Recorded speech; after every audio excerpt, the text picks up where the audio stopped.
Week 4 of the 2024 NFL season has wrapped up, and just when you thought that our awful picks couldn't continue, they do just that. I'm Josh, this is Cody, we're the Checkdown Chumps. Remember, if you're enjoying the show, to subscribe. We're here every Wednesday. Another nutty week of football, some upsets this week too. A lot of interesting matchups. We'll get into every game of Week 4 before previewing the games of Week 5 and making our picks. But first, let's take a look at our tally. I went 8-8 this week, bringing my season total to 38-26. Cody, you did a little bit worse this week. You went 5-11. Yeah. That brings your season total to 28-36. Not great. Rough pick in these last few weeks for both of us, actually. How did you enjoy the weekend of football, though? The more I watch, the less I know. Yeah. Everything is surprising at this point. I'm going to keep picking upsets and continue to get them wrong, but I'm going to have fun doing it. Good. Yeah, we get some of the upsets right, I think most of the time we allude to the fact that a game might be competitive, but then we're too cowardly to actually pick the right team. Yeah, or too stupid in my case to pick the wrong team. Right. Yeah. Well, anyway, we're going to get into the first game, the Thursday Night Football game. Do you have anything you want to talk about first? Yeah. We have a request to talk about passer rating. Okay. And how Jared Goff did not end up with a perfect passer rating, even though he literally completed all of his passes. Okay, yeah, the Monday night game. Yep, sure. So, in my opinion, the way that NFL calculates passer rating is bogus. Okay. Because they put caps on the different components that are required to calculate passer rating. So, there's 4 different components for passer rating. There's the completion component, the yards per attempt component, the touchdown component, and the interception component. Now, all are equally weighted when putting together the final calculation for passer rating, but the problem comes with each component individually is assigned a cap. So, for example, the completion percent component is capped at 77.5%. So, in Jared Goff's case, because he completed 100% of his passes, in the calculation to calculate passer rating, it doesn't show up as 100, it shows up as 77.5 because that's the cap that's assigned. I see. In order to keep it within the 158.6 margin, or 158.3 margin. Similarly, with yards per attempt, capped at 12.5 yards per attempt, and touchdown percentage is capped at 11.875%, or 1 touchdown per every 8.421 attempts. So basically you don't get credit if you exceed any of the thresholds you're listing. Like if you complete more than 77.5%, you get no extra credit. You just have to meet that minimum. Okay. Exactly. So in Jared Goff's case, because his touchdown ratio was less than the cap at 11.875%, even though he exceeded it in other cases because it was brought back down, that's why his passer rating wasn't perfect. It was slightly lower. But if you remove the cap of the passer rating and actually consider the fact that he did complete all of his passes, which in turn has a really significant impact on his yards per attempt because he didn't miss anything, his uncapped passer rating was 185.6, which works out to be the 43rd best in NFL history when taking into consideration all games that have perfect passer ratings. There may be some other games out there that don't have perfect passer ratings in the eyes of the NFL, right? But when removing the limitations on the numbers, they were better than Goff's game, but I didn't consider those for this one. Do we have a way to remove the caps of every quarterback performance in the last, we'll say 24 years? Yes. To compare? Yeah, there's a lot of work to be done to do that. Okay. Maybe we can put a link in a description for a video I saw that kind of went over this. Sure. Or maybe I'll just go ahead and create the database. So he did do much better than the quote-unquote perfect passer rating because he did exceed those limitations of the calculation. The 43rd best game in NFL history, that's incredible, right? Yeah, I would say statistically there's not really much more he could do because he completed all of his passes, yes, right? But on top of that, your efficiency in terms of yards per throw, it's not like these were he was dinking and dunking, He's making some big time throws. Yeah, he almost threw for 300 yards on 18 attempts. Yeah, and he caught a touchdown pass. Yeah, we're not even talking about that. Now, if you talk about QBR versus passer rating, then I'm sure maybe, they take that into consideration along with, taking a safety and, taking some of the sacks that he did where, I think that there were some situations where, you take a sack, you're better off throwing the incompletion. But, to go 18 for 18, that's just too cool to pass up. Yeah. Well, in my Checkdown Chumps passer rating, I substitute yards per attempt with adjusted net yards per attempt, Okay. which adds additional weighting for touchdowns and interceptions, as well as takes into consideration sacks and sack yard lost. Okay. So my passer rating I have him at is 179.4, which is slightly less than the uncapped passer rating of 185.6, because he did take 3 sacks for about 20 sack yards lost. Okay. And only had 2 touchdowns. With the weighting, if he had thrown a third one, it would have been up around 200. So he had a spectacular game no matter how you slice it and dice it. But the sacks, the way that I prefer to calculate it, does hurt him a little bit. Okay. Well, nevertheless, he had a great game, and we'll get into that when we talk about the Monday night game at large later on in the video. All right. Pretty cool. We'll kick it off, though, with the Thursday night game, the Cowboys and the Giants. Cowboys won this one 20-15. Did pick the Cowboys. When I made this pick last week, though, I wasn't really that confident. I kind of thought out loud about maybe taking the Giants just for fun.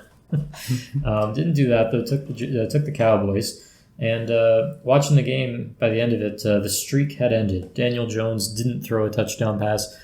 He had those 2 weeks in a row with multiple touchdown passes and no interceptions. He did do just enough to kind of keep his team hanging around, though. He went 29 for 40 for 281. But when you can't get into the end zone, you're going to have a tough time, and that was the case for this team. All their points came from kicker Greg Joseph, who was 5 for 5 with a long of 52. Meanwhile, on the other side, Brandon Aubrey, kicker for the Dallas Cowboys, made another 60-yard field goal after making that 65-yarder last week. That's incredible. Although he did miss a 51-yarder this week, so the man's not perfect. He was 2 for 3 on the day. Now, that curse, I guess, it didn't just affect him missing that kick, but this whole game seemed to be cursed, especially when it came to flags, especially early in the game. It really peeved me, as it did Al Michaels on the broadcast. If you watched that, you could tell he was getting frustrated too. Only 4 penalties were accepted on the Giants, but 11 for the Cowboys. Not great. Giants actually did pretty well in other categories, outpacing the Cowboys in both passing and total yards. They even won the time of possession. They had less punts. They did have the sole turnover of the game, Daniel Jones' interception to former Lion, Amani Oruwariye. I didn't know he was on the Cowboys right now. I kind of forgot about him, but he had the interception off of Danny Dimes. But they competed in pretty much every other way, and when you win, the penalty battle, and you have that many yards, you think you're going to be in it. But again, the issue was red zone offense, right? Yeah. Couldn't turn those yards into points. Now, they did have significantly less rushing yards on the day, with just 26 to the Cowboys' 80. Now, 80 is not good for Dallas, but it's a lot better than 26, especially when you consider that those 26 rushing yards for the Giants came on just 24 carries. 24 carries for 26 yards. Their average yards per play was also a full yard less than Dallas, 4.7 to 5.7. And again, no one got in the end zone, so that's an issue. Now, Malik Neighbors, one of the few bright spots. Big day, 12 for 115 in the air. He's had about 3 big weeks in a row. On the Cowboys side, CeeDee Lamb stepped it up, 7 for 98 and a touchdown in a game where he was really looking to rebound after frustrations were kind of getting out of control. Previous game against the Ravens, so that's always good to see. Dak did his job. I mean, he went 22 for 27, 221, 2 touchdowns, no picks. So played an okay game. It's a division game. You're on a short week. You just want to get the win, and that's what they did. So can't be too upset. Dallas moves to second in the East at 2-2. Giants at last place, 1-3, 1-3 in the division. So last place. So what did you think? Well, I just want to take us back a little bit on the history of these matchups over the last 3 years. So last year, Dallas beat the Giants 40-0 to kick off the season. Yeah. And again, 49-17 in their second matchup. 2 years ago in 2022, when that was the year that New York beat Minnesota in the playoffs, Dallas beat them 28-20 and 23-16. And then 3 years back in 2021, Dallas won their matchups 21-6 and 44-20. So this has been a domination by Dallas over the past 3 years. However, this is probably the closest game of the ones just mentioned, considering, they were within striking distance at the end of the game and had, they converted on some red zone plays instead of kicking all those field goals, the outcome might have been different for New York. Yeah, situational football. Yeah, it's very concerning for Dallas. They did still struggle running the ball, as you mentioned. They're going to be a team that's reliant on the passing game going forward. And I think good defenses are going to be able to figure that out. It's not like it's something that's a secret at the moment, but they're not going to stack the box because they know Dallas isn't going to be able to run. They're going to get pressure on Dak, and I think they're going to have to establish a run game sooner rather than later in order to make a push for the playoffs, considering they are facing some tough teams coming up this year. Yeah. Well, that being said, I do want to put a little bit of attention on the Giants' defense. Their 3 losses this year are to Minnesota, Washington, and Dallas. We know how great Minnesota and Washington offenses are. Yeah. Dallas still questionable, but they didn't allow more than 30 points in any of those 3 games. Now, that may not seem great on the surface, but holding those 3 teams to an average of about 23 points is something to keep your eye on because they're not going to have such difficult matchups going forward, at least on the defensive side of the ball. Yeah, it gives your team a chance, right? It gives your quarterback an opportunity to, kind of hang around a little bit and potentially make something happen. And yeah, like you said, competition moving forward isn't necessarily going to be that high. So, although they do play both Dallas and Washington again and Philly twice. So yeah. So we'll see what the Giants Philly game looks like this year. I mean, we don't know. Every given year, like anything can happen. Disaster. Yeah. All right, moving on. We had the Saints and the Falcons on Sunday. I took the Saints. The Saints' first 2 weeks were just kind of blowing everybody's minds. This week they lost to the Falcons, though, 26-24. The Falcons won this game without scoring an offensive touchdown. Rather, they had a fumble recovery for a touchdown and a pick 6 off of Derek Carr. Derek Carr, a guy who, he was throwing for touchdowns and yards the first few weeks. This week had 0 touchdowns. He threw for 239. On the ground, Alvin Kamara was okay, 4.1 yards a carry and a touchdown, 77 yards. Taysom Hill ran for a couple, which was nice. So at least the Saints offense was getting in the end zone, but I mean, too many missed opportunities, mistakes made, the turnovers that led to touchdowns, just not good. This could have been a big game for Taysom Hill had he not been kicked out of the game with the injury. He has, a game every couple of years where he just goes off, and unfortunately he had to come out. But if he would have stayed in, I think they would have won. He would have had a few more touchdowns. But that being said, the history of this matchup is almost unlike any other.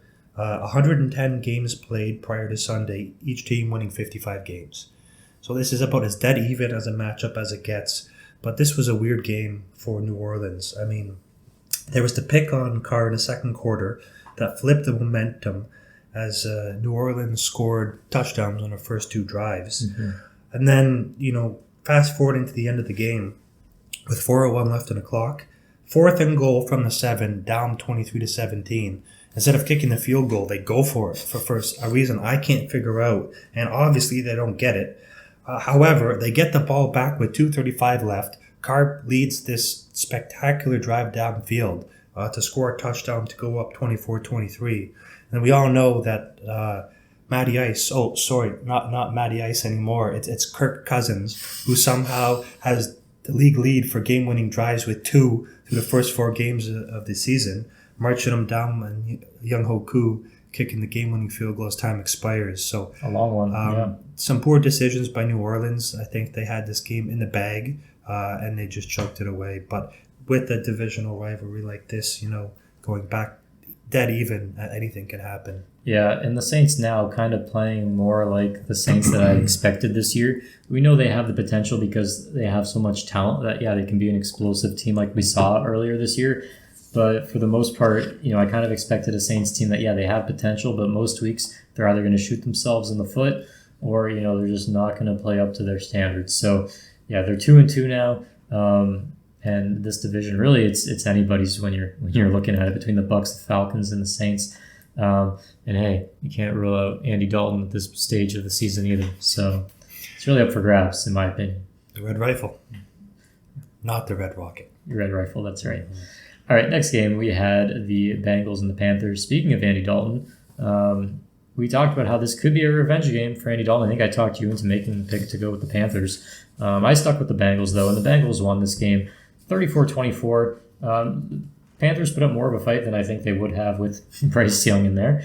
I think that's fair to say. Joe Burrow had a couple touchdowns on the day. Jamar Chase still doing his thing, 85 yards and a touchdown on just 3 catches. It looks like the Bengals offense is finally hitting its groove. They had a really good game last week against Washington, but unfortunately their defense couldn't stop anything going against Jaden Daniels in the Washington offense. But this week they're playing the Panthers, so their offense did enough to get the job done. 34-24. Andy Dalton, he's still looking solid. 25 for 40, 220 yards, 2 touchdowns. He had the 1 pick, but that's okay. Chuba Hubbard, the running game still looks very good. He had 18 for 104 and a touchdown. The receivers were doing work as well. It's just the whole offense does look a lot better, and they seem to be a functional NFL offense at the very least, even if they're losing games. Because let's be real, they're not this elite team by any means, but at the very least they can be competitive, middle of the pack kind of team. Yeah, I mean, I think that they made some poor decisions again this game that cost them. I mean, first drive of the game, 4th down and goal, and they go for it and they don't get it. And then getting the ball back on their second drive, there's a tip ball pick, right, leading to that Jamar Chase touchdown. I mean, first of all, unacceptable tackling on that play. I don't know if you know what I'm talking about, but 4 guys, maybe 5 guys had an opportunity to take him down when they all whiffed, and he just runs down the sideline into the end zone. He's a slippery guy. Well, he's not covered in Diddy's baby oil. Not that slippery. Let's cut that out. All right. But, Cincinnati gets the ball to start the second half. They score a touchdown and go up 28-24. And credit to Carolina, they didn't allow a touchdown the rest of the game. They did end up scoring 10 more points. They picked Joe Burrow off on a nice play by the defense, but Cincinnati was able to establish a run and just essentially run out the clock, maintaining a healthy enough lead. So I think Carolina has an opportunity to beat good teams as long as they don't make silly mistakes like they did today.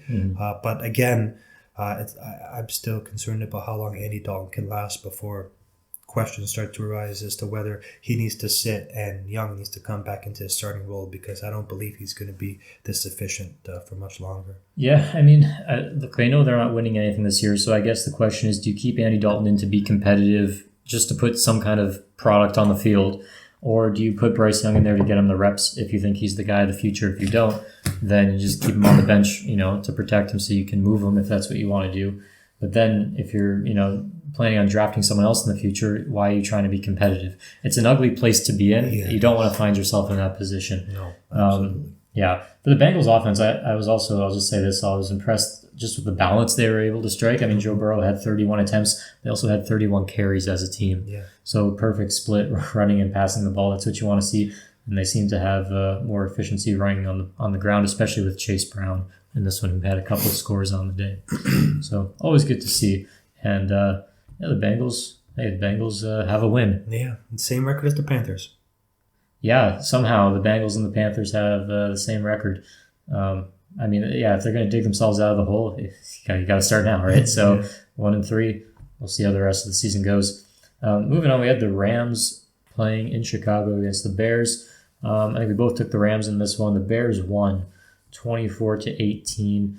I guess that game against the Niners was just the Rams kind of using all the juice they had to try to beat a division rival, in some crazy way. They're still banged up. It's apparent. They had an opportunity even at the end. It was a close game, 24-18. So they had an opportunity at the end to drive the field, but Stafford just took a nasty hit as he threw the ball and it got picked off. And, that was kind of the end of that. So it didn't really go anywhere. Running the ball, at least they've been able to run with some efficiency, the Rams now. Kyron Williams, 19 for 94. That's 4.9 a carry and a touchdown. So at least they're figuring out how to run behind this offensive line. Although, protection in general has been an issue. As for the Bears, I just want to point out, this is the first game they've really been able to run the ball. DeAndre Swift, I think this might be the first game he's averaged over 2 yards a carry, and he was at 5.8. 16 for 93 and a touchdown. Caleb Williams didn't have a big day, but, 17 for 23. That's pretty good. 157, a touchdown, no picks. So, they got the job done. They played against a banged-up Rams team that, the Rams will give you trouble, though, when you least expect it. Like, they're a team that's always going to fight even when half their roster's hurt. So you got to give them credit for this win. DeAndre Swift, talking about him, he also caught 7 balls for 70 yards. So nearly half of Williams' receiving yards. So huge day for DeAndre Swift. Glad to see him finally getting going. Yeah, I mean, looking at the stats for this one, it's a game that looks like Los Angeles should have won. 21 of 17 first downs, 5 for 11 on third down to 3 of 9 for Chicago. They had 4 more plays. They had 322 yards to 264. They had 5.6 yards a play to Chicago's 4.9. Big on penalties. LA only had 6 for 44, while Chicago had 10 for 84. They also had about 3 more minutes of possession. But this was a game that was decided based on momentum. Chicago punted on 3 straight possessions to start the game. They had their 16 plays for only 25 yards to start off. Then, there was a fumble, set up Chicago with great field position, and then they scored on 4 straight drives. And that was it. LA wasn't able to come back after that. So, one play turning the momentum of the game completely on its head, allowing Chicago to come back into the game with DeAndre Swift having, some big-time plays. If they don't fumble, maybe the outcome is different, but it just goes to show the importance of mitigating damage and limiting turnovers. So yeah. And the Rams are one of those teams where, you go back to last year and just historically they've been very good in the red zone. But whenever I watch them, I always get the sense that the Rams are just one of those teams that get too cute in the red zone. They try to do too much. And you've seen at times that they've kind of calmed down this year and said, okay, we're just going to run it with Kyren Williams. But far too often you'll see them, have Stafford throw 3 fades in a row. And I'm not talking about this game, but just in general. Yeah. So that's why I think a lot of times you see these games where, they march down the field, they get to the red zone, and then they kind of stumble. And you look at the end of the game, you look at the stats, and you say, well, they should have won this game, right?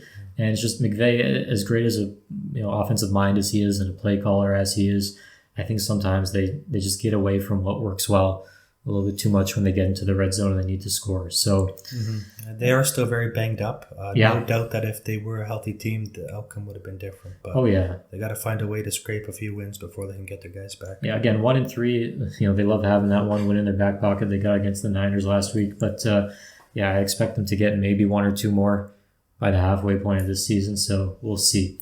Moving on, we had the Steelers visiting the Colts. I took the Steelers in this game, and I think last week I said this was probably the most confident I was of any of these games, picking the Steelers, and they ended up losing. The Colts won 27-24. Now, before I completely admit that, I'm an idiot, I would just like to say I did not know that Joe Flacco was on the Colts. Okay? Anthony Richardson went 3 for 4 before he got hurt.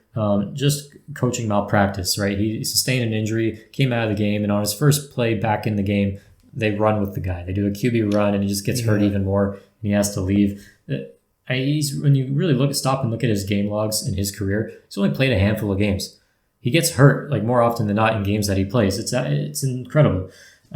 So I don't know. They got to adjust the way he's playing somehow. I don't know if it's going to take a different coaching staff or what, but so much talent and potential with Anthony Richardson. You just hate to see it go to waste, and also you hate to see a guy just get banged up the way he does. But anyway, Joe Flacco comes into the game, goes 16 for 26, 168, 2 touchdowns, no picks, off the bench. I mean, you can tell this guy's a veteran quarterback. He has the experience where he's seen, just about every type of defense. I mean, you think about the defenses he went up against, the prime Steelers back in the 2000s, going up against the Ravens defenses in practice. I mean, this is a guy that even if you don't think he's a starting caliber player, look just last year, what he did for Cleveland. Yeah. And now we're finding out Cleveland didn't even make him an offer before he left the Browns last year. They said, we're going to go with Deshaun, and you got to think it's because they didn't want him as a distraction, right? Because people would be saying after a couple of games, why the heck isn't Joe Flacco our starting quarterback right now? Well, right now we're saying, why isn't anybody else their starting quarterback? But nevertheless, back to the Colts. Flacco's a guy who can support a receiver like a Michael Pittman, goes for over 100 yards, right? They continue to lean on their running game. Jonathan Taylor, who I believe he tweaked his ankle in this game, but he went 21 for 88 and a touchdown. He continues to contribute in big ways, also had 3 catches. So it's just an offense that seems to, they realize if we need to run a balanced offense, let's run the ball. But Joe Flacco seems to give him that little bit of an extra element. He doesn't have the running ability of Anthony Richardson or, the big play ability, but he just runs the offense in a way that, it's smooth. It seems to function with a little bit more ease that was my take. I will say the Steelers on offense, they were great. It was their defense, I think, that let them down, giving up 27 when, your offense is kind of one of those offenses that they're not going to score a ton of points. They did just about as well as they could. 24 is pretty much the most you can ask for. Justin Fields played a good game, 22 for 34, 300 passing yards and a touchdown. Mm-hmm. He also ran for 2 touchdowns and 55 yards. Their leading rusher actually being Cordero Patterson, but Najee Harris isn't the guy that's going to keep churning out first down after first down. We know that. Mm-hmm. So, this, in my opinion, was a game of two halves, and one of quite a few games this week where a team came in unprepared and weren't able to make the comeback late in the game. So the first 2 drives for Indianapolis resulted in touchdowns, 8 plays for 70 yards and 9 plays for 88 yards. 2 great drives against, what I thought was a top-notch Pittsburgh defense, but clearly they were unprepared for what the Colts had to offer. They didn't adjust until the second half. Getting the ball back, they went for it on 4th and 1, and were unable to convert. Indianapolis gets the ball back, kicks a field goal to go up 17-0. Then we have the first good Pittsburgh drive of the game, mid-second, where they go 9 plays for 91 yards, but it ends with a pretty nasty fumble by George Pickens at the Indianapolis 3. Yeah. I don't know if you recall what I'm talking about, but I saw this, yeah. What are you doing? That was a pretty disgusting fumble. And fast forwarding into the start of the second half, where Justin Fields even had a more disgusting fumble, where he dropped back, he kind of dropped the ball under his feet, tried to fall on it but couldn't, and it got picked up by the defense. Just a couple of fumbles that really cost them the game, because you fast forward, they did end up scoring 3 touchdowns in a row. They had 3 great drives. If I can find it here, 6 plays for 56 yards, ending in a 5-yard scramble from Fields. Indianapolis did come back with a 10-play, 70-yard drives on a 15-yard touchdown pass to Ogletree. Pittsburgh comes back, 8 plays, 70 yards, 2-yard scramble, rushing touchdown. And then the following drive, 7 plays for 70 yards, and an 8-yard pass to Freiermuth. So 3 touchdowns in a row. They bring the game back within 3 with 3:40 left in the fourth. Pittsburgh defense comes out strong, and they get the ball back with 1 timeout left and 2:39 in the fourth. You think on the role that they've been on, they've been able to make something happen, but unfortunately another fumble which they recovered pushed them back to have a 2nd and 22. They just couldn't get the first down on that play. So 3 fumbles this game, really determined the outcome, because if one of the 3 don't happen, I think that Pittsburgh is scoring on either one of those drives, and the result is different. So they got to focus on, holding on to the ball. And that's the reason why Pittsburgh has been so good so far, because Fields hasn't been turning the ball over. Mm-hmm. They haven't been scoring a ton, but the thing is that he's been allowing the defense to do what it does and not putting them in bad positions. This game, complete opposite, 3 fumbles, 2 turnovers. That's why they lost. Yeah, if you're going to play that conservative style, those close games, those defensive games, then you got to avoid those little mistakes. And, Tomlin puts an emphasis on that, and they're going to continue to. So I think they'll be okay long term, the Steelers. It's one game where you can see, okay, they made the little mistakes. It bit them, in the behind.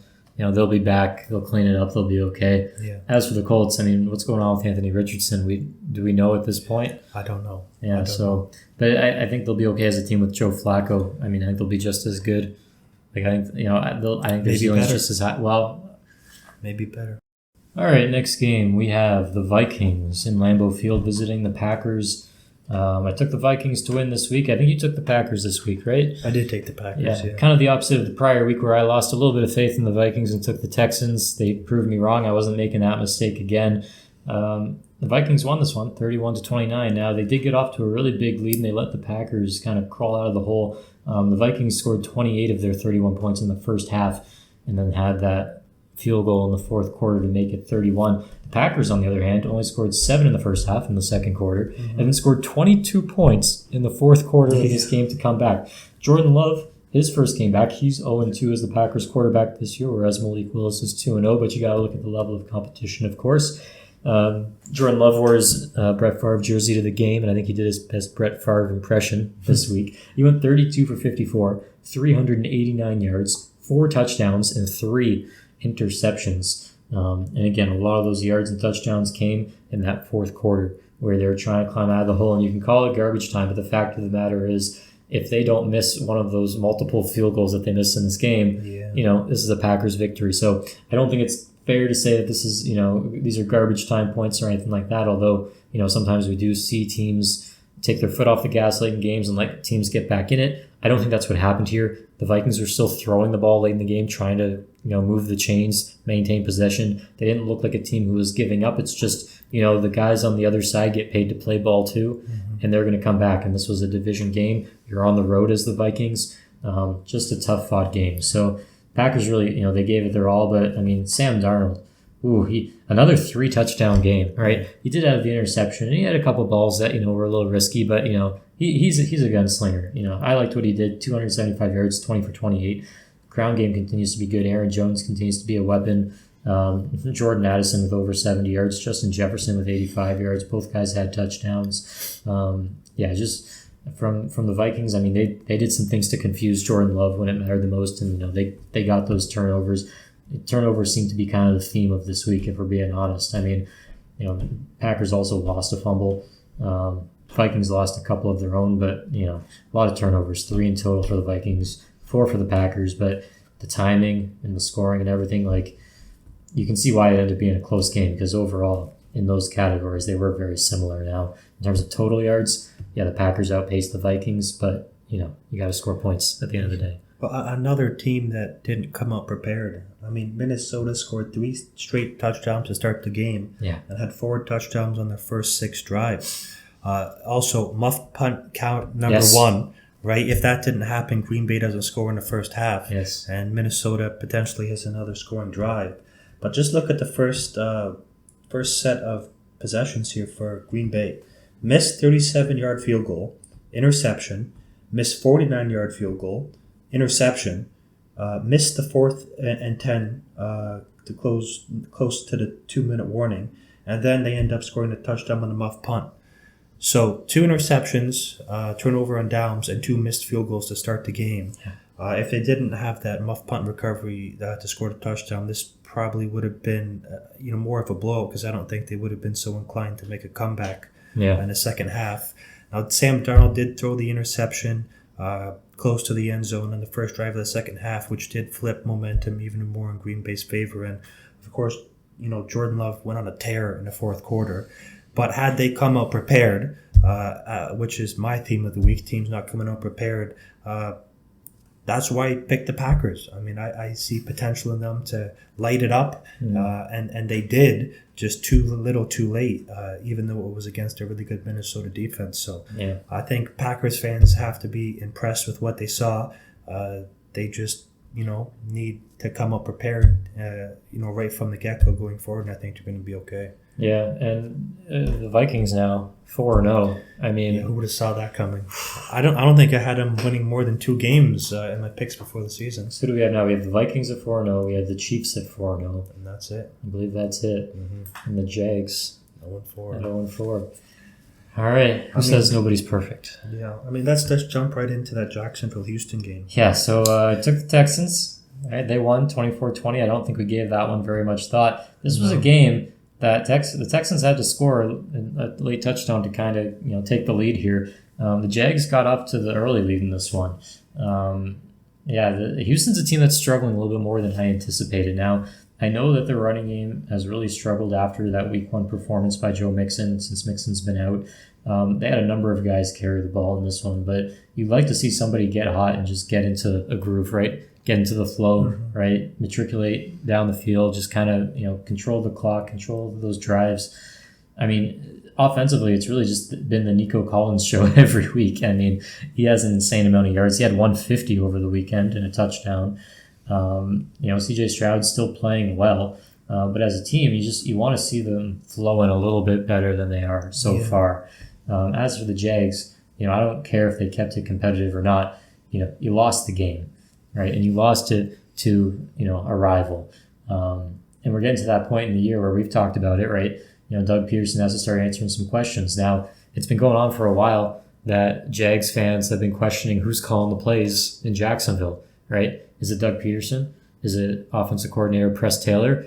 Doug Peterson refuses to say. But this week, he let it slip. He said, I thought Press Taylor called a good game this week, potentially alluding to the fact that he's been the one calling plays, which if that's the case, and he did let that leak intentionally, is he throwing him under the bus to save his job because he thinks he's going to get fired? I don't know. It's possible, right? Well, as much as I think Sirianni has to go, Doug Peterson is the first coach to be fired this year. I mean, the reason they lost is because of coaching decisions this game. Mm-hmm. Muff punt counter number 2. Had that not happened, Jacksonville, doesn't have the touchdown in the first half.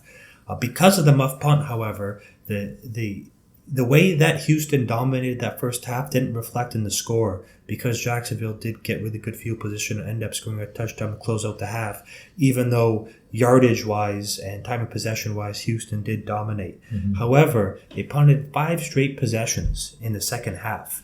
Jacksonville ended up scoring a touchdown actually to go up 20-17 in the third.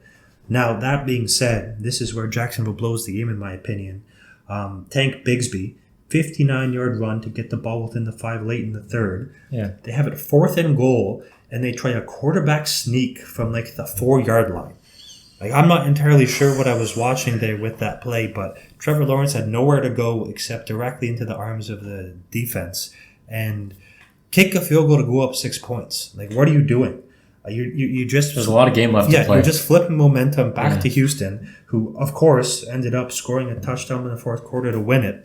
So poor coaching decisions. Yeah. Doug Peterson's been on a hot seat now for a while. Trevor Lawrence hasn't won a game since Thanksgiving. Time for some changes. He's got to go. Yeah, it's sad.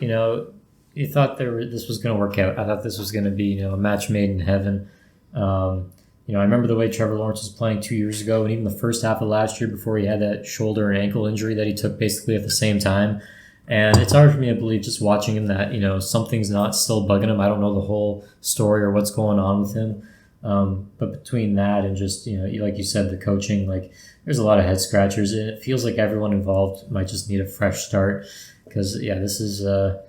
It's hard. It's rare that you come back from something like this. Now, for Houston, this is the second week in a row where I thought penalties have been a big issue. They took 12 on the day for 93. Yeah, so a lot of things like that just, they really keep the team from reaching their potential. The Texans are a team that I thought, they should have their way with the freaking Jacksonville Jaguars in their current state. Should be a blowout. Yeah, it should be, right? Even that week 1 game, they beat the Colts. That. I know these are division games, but at the same time, you got to take care of business. But also, look what Buffalo did to Jacksonville last week, right?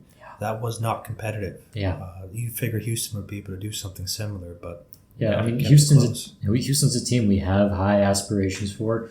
They're a team that they should be a contender coming into the year. That's what we thought, but they're struggling to put it together. And if you think back to the Patriots of old, Bill Belichick would say the season doesn't really start until after Thanksgiving, right?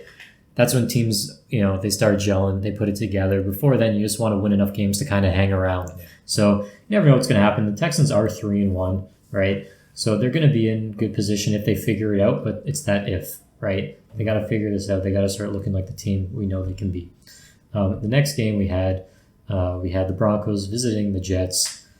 My God. Man, oh man. So last week, I did something that I don't like to do. I talked up Aaron Rodgers quite a bit. Because I actually watched him play and I thought, man, this guy's looking actually pretty good compared to the first couple of weeks. He looks like he's hitting his stride. Well, I don't know if he's still sore from the previous week and it just takes him a few weeks to recover because he's freaking 60 years old. But my God, Broncos win 10-9. That's 10-9. Okay. Now both teams are 2-2. The Broncos have now upset the Tampa Bay Buccaneers 1 week and now the New York Jets the next week. Bo Nix. He doesn't have to do anything.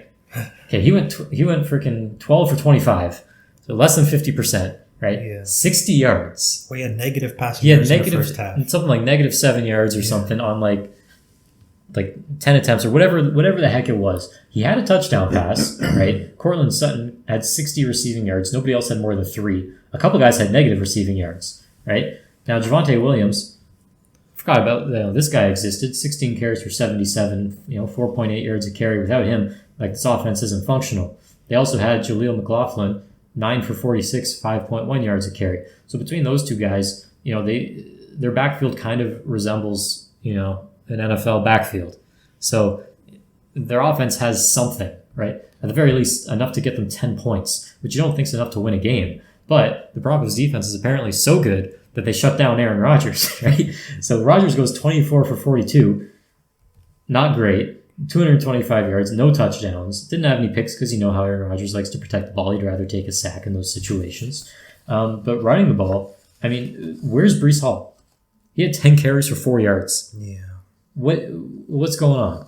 Like, he's supposed to be the guy, right? You should be able to pound the rock with this dude in this offense. Garrett Wilson has basically been, I don't want to say invisible this year, but he hasn't met the expectations, right? He hasn't been as dominant as people thought he would be. Instead, they'd rather target Alan Lazard for whatever reason. So a lot of questions. I don't have the answers. The Jets continue to disappoint. I think Robert Saleh, a lot of people are kind of growing short with him. They're going to be demanding some answers, some shakeups coming soon. A lot of tension with him and Rodgers. Yeah. And coming into this year, it was like, every year it's like, well, Saleh's a good coach. They just need a quarterback. They're a quarterback away. But it's kind of the same story, the last several Jets head coaches, it's like, it's not his fault. He has Sam Darnold. Oh, really? Is Sam Darnold the problem? Did he not have talent? Or it's like, now it's Aaron Rodgers. I'm sorry, did Aaron Rodgers not have talent? Like what's going on? They take 5 sacks. They punt 7 times. Now the Broncos, don't have to go over their numbers because they're terrible on offense because we know it's the Broncos. But the Jets seem to be better. The Jets can't lower themselves to the level of the Broncos offense. They need to be, an NFL offense. Well, I'm going to tell you something, and I didn't see it watching Red Zone Live, but I didn't believe it. There was a pass interference against Denver in the end zone, giving New York the ball at the 1-yard line, and they didn't get into the end zone. It's just unacceptable. Not with the skill guys they have and the quarterback they have. No. That being said, the game did end on a missed 50-yard field goal from Greg DeLeg, which you do expect him to make considering how good he has been in clutch situations along field goals throughout his career. And if he would have hit it, we would have chalked this game up to bad weather. However, the Jets get the win. Still some questions on the offense, but at least they're 3-1 through the first quarter of the season. However, because he missed and because they lost, it flips the narrative completely. Now we start talking about tension in the locker room between Rodgers, the offensive line, and the head coach. Is Garrett Wilson and Breece Hall the weapons we thought they were? Is this offensive line going to be able to keep out the protection of Aaron Rodgers? Things in New York right now, not just for the Jets but for the Giants as well, aren't looking all that great. And you expect a team with Aaron Rodgers at the helm to be able to put up at least 10 points against this Denver defense, even though I do have them ranked as the second performance-rated defense in the league. So do not sleep on the Denver defense because, as seen, they can put some damage on you. They're legit. They were a unit that, coming to the year, some people said, well, they have a few guys. Well, I think they have a whole squad. Like they've been competing. They've been showing it on film, and that's all you really have to do, right? Mm-hmm. So the other issue for the Jets this week was penalties, right? 13 penalties to the Broncos, 5. The yardage was closer though, 90 for the Jets, 74 for the Broncos. But yeah, 13 penalties in a game. You take 5 sacks, you punt 7 times. You lose a fumble. 4 for 17 on third down. 17 third down attempts in general. Like the Broncos just kept giving them, more opportunities. Yeah. Like they did nothing on offense, and the Jets just couldn't capitalize. So, if anything, if you want to say the Jets' defense at the very least held the Broncos to 10 points, like congrats. I guess it's the Broncos, whatever. Maybe the defense uses that as a motivator going forward. I don't know. All right, enough of that. Moving on. We had the Eagles and the Buccaneers at 4 o'clock. Now, this was a game that I believe I changed my pick live last week. I had taken the Bucs and I switched it because we've been discussing the game and I talked myself into taking the Eagles. Well, that proved to be stupid. The Bucs won 33-16. The Bucs get back on track. After that, lost to the Broncos last week. Tampa Bay, baby. That's pretty crazy. They score 14 in the first quarter to the Eagles 0. 10 in the second quarter, right? The Eagles didn't really put up a fight late. there's just a lot of field goals really for the Eagles. Jalen Hurts did have a touchdown pass in this one, as well as a touchdown run. Saquon didn't get in the end zone. Paris Campbell had the touchdown catch for Philly. Jalen Hurts, again, like we've talked about how he looks streaky, right? And he'll make these big plays from time to time, but this week just underwhelming of a performance. And I know the Buccaneers defense is good. They're getting some players back, right? They're still banged up though as a squad, and they're a team that was kind of feeling a little bit like they had to win because of the way the Bronco game went last week. But 33-16, I didn't see this coming. I thought Philly would put up more of a fight. I thought this is a different Philadelphia team than last year, where maybe they're still figuring some things out, like personnel-wise, schematically. But in terms of just like motivation and not giving up and maintaining momentum, I thought Philly was a little bit of a better team this year than last year, or at least the end of last year. But so far, it's kind of looking like that's not the case. They've kind of been off and on. They're 2-2 at this point. Disappointed, to say the least, especially in the Eagles' defense and their secondary. Well, I would just want to touch on Jalen Hurts first. Since the Super Bowl, right, he leads the league in turnovers. He has 28 turnovers or something like that. It's not good. Now, the problem that I have with focusing on Jalen Hurts' turnovers is the fact that it seems like there's this looming cloud over top of him and the rest of the team called Nick Sirianni, right? They did not come prepared. Another game this week where the team just did not come prepared. Just have a look at this, right? So here we go. First 5 possessions of the game for each team. Yeah. Actually turns out to be only one more for Tampa Bay because Philly muffed the punt. So 3 touchdowns and a field goal for Tampa Bay. They had 271 yards on 36 plays for 7.5 yards per play and almost 19 minutes of possession through the first 23 minutes of the game. Philly, on the other hand, 3 punts. They did muff the punt. They had 9 plays for -5 yards and less than 4 minutes of possession through pretty much the entire first half and went down 24-0 quick. Now, they're not coming back from that, right? There was an opportunity in the second half after they scored the touchdown and the field goal. And they had the blocked extra point, which gave them the 2 points, which rarely happens, where Hurts, he has terrible pocket presence. Like, the guy's coming at him, he makes a miss, and then he just stands there. Like, he's coming back to get you from the other side, man. It's not like he's just disappeared forever. Yeah. But that being said, Sirianni needs to get the team prepared to play better than that. I mean, that is the worst, first 2 quarters of football I've seen the Eagles play in a long time. And I call for it every week. I mean, the guy's got to go. I mean, he's got to go right now because as long as he's still there, he's just a detriment to the team and we're not going to get any better. Week 4, give it up for week 4. Yeah, I said earlier that I think Doug Peterson's the first to be fired. Mm-hmm. I'm hoping it's Sirianni because I don't want to see him there anymore. He's just causing problems. That would be a major shakeup, and it might be the answer, but I don't know. I don't know. I don't know if there's anyone on the staff that management feels they want to give a good look at and give them 15 or 13 games that are left in the year, or if they feel like let's just let them ride it out, because it's early enough in the year, you don't want to squander the season, but that might be exactly what you do when you fire the head coach, right? Like it's a risk. Well, it looks like the season's squandered already. Hey, they're 2-2 in a division where Cowboys are also 2-2. You got Washington, I believe, is 2-2, right? Well, the division curse, right? No team has gone back to back since 2004.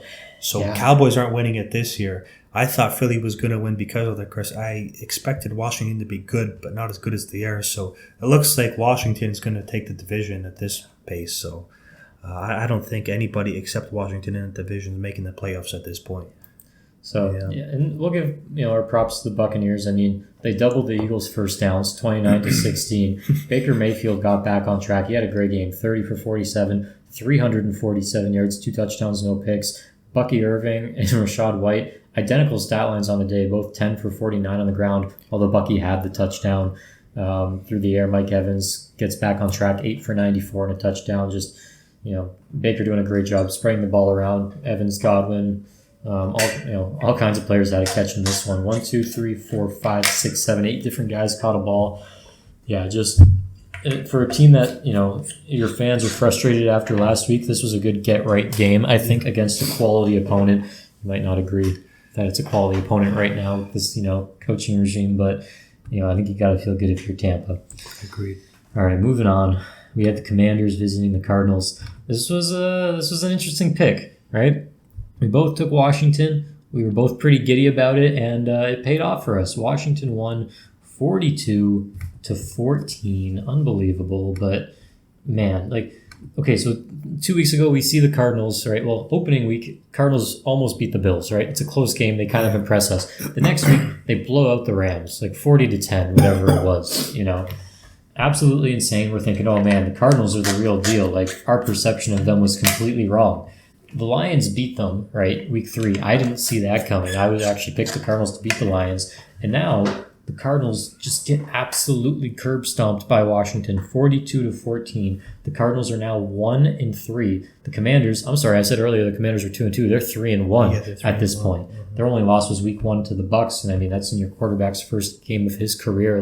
And they competed at least in that game. Yeah. So Cardinals 1-3. They're still a team that I'm looking at with the bias, remembering that Rams game and thinking, okay, this team's the real deal.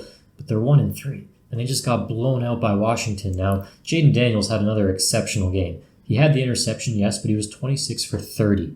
Just 4 incompletions, 233 yards. He also ran for 47 and a touchdown on 8 carries. Meanwhile, they continue to run the ball well with Brian Robinson. He had a tough week last week against the Bengals, but before that, he had been excellent. He was excellent again this week, 21 carries for 101 yards and a touchdown. In the receiving game, guys that I'm continuing to just learn their names for the first time this week continue to do well. A couple weeks ago it was Zach Ertz leading this team in receiving. Now it's Olamide Zaccheaus, former Eagle.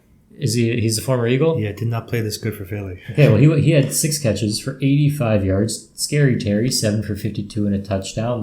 Guys are just stepping up. Zach Ertz caught a few balls as well in this one. Luke McCaffrey, a guy I like to pay attention to just in case he turns into the elite wide receiver, CMC's brother, Luke. He might. You never know. He's in a good situation. He might just pop off. Next year he could break out, turn into the best wide receiver in the league. You never know. But yeah, Washington's just, they're gelling. They're playing well. They're playing good football. And when you look at just the team stats, they had the pick, but they got the fumble off Arizona, so the turnover battle was neutral. They won the time of possession, running the ball as much as they did, 33-26. In terms of penalties, it was pretty even, 5-4, 5 for Washington, but a lot less penalty yards, 49-82. Punts, they only punted 1 time. So last week they don't punt at all. This week they only punt once, whereas the Cardinals had 4 punts. But Washington's defense continues to play very well. They got 4 sacks on the Cardinals. They didn't take any. Washington didn't take any sacks. So this is just a team where, they're playing hot. They were even 9 for 12 on third down. 9 for 12. You're not going to win a game giving up that many third downs. And in terms of first downs, nearly doubling the Cardinals, 29-17. So Cardinals, you got some question marks. On offense, you're not really the same team. They're running the ball well still. James Conner, very effective. Trey Benson had some really good runs. But Kyler Murray, through the air, this passing game is not what it was a few weeks ago. Only throwing for 142, Kyler Murray. He was 16 for 22, so it's not like incompletions were a big issue. Didn't have any interceptions, but man, they failed to get things going, And when those drives just stall, when they go 4 for 11 on third down, the drive stall, they have to punt. You can't get anything going, and there's a lot of pressure when your defense is giving up 42 points. So, yeah, I don't know. Cardinals, I don't know. I know they're trending downwards right now, but I don't know where they're going from here.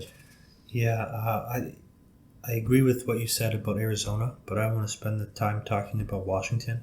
Sure. We can't show this graphic because of copyright purposes. Yeah. However, Washington far and away has the best offense in the league through 4 weeks of the season. Here are the categories, just some of the categories, by the way, that they lead the league in. Third down percent, 53%. Right? Fourth down percent, 100%, 6-6. Oh, wow. They score on 60% of drives. They average 7.7 plays per drive, 45 yards a drive, 3 minutes 50-second time per drive, 3.6 points per drive. So every drive they average better than a field goal and average depth of 76.4 yards, meaning that on average they almost get the ball into the red zone every single time.